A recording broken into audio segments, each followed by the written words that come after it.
ನಮಸ್ಕಾರ, ನೀವು ನೋಡ್ತಾ ಇದ್ದೀರಾ ನ್ಯೂಸ್ ಫಸ್ಟ್ ಲೈವ್. ನಾನು ಸಬಾ ಹಕೀಂ. ಪ್ರಮುಖ ಸುದ್ದಿಗಳನ್ನು ನೋಡೋಣ. ಮೊದಲಿಗೆ ಹೆಡ್ಲೈನ್ಸ್. ಜಸ್ಟ್ 40 ಗಂಟೆ 4 ಲೋಕಸಭಾ ಕ್ಷೇತ್ರಗಳ ಬಂಡಾಯ ಶಮನ. ಬಿಎಸ್ ಯಡಿಯೂರಪ್ಪ ಎಂಟ್ರಿ ಆಗ್ತಾ ಇದ್ದಂತೆ ಕೊತ ಕುದಿತಾ ಇದ್ದವರೆಲ್ಲ ಕೂಲ್.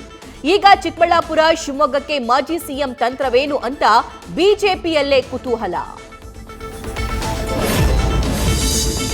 ನಾನು ಕೋಲಾರಕ್ಕಷ್ಟೇ ಸೀಮಿತವಲ್ಲ, ನನ್ನ ಬೆಂಬಲಿಗರು ರಾಜ್ಯಾದ್ಯಂತ ಇದ್ದಾರೆ.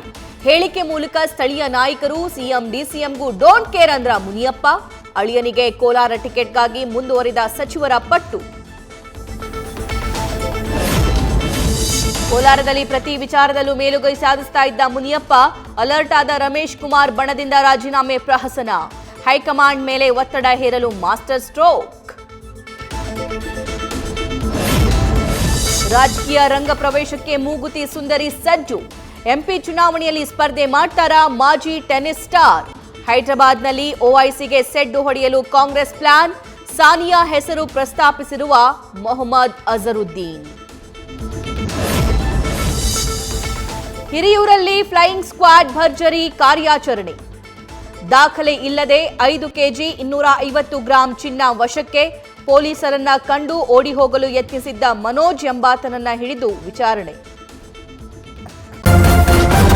ನ್ಯೂಸ್ ಫಸ್ಟ್ ನಿರ್ಭೀತಿಯಿಂದ ನಿಮ್ಮ ಪರವಾಗಿ.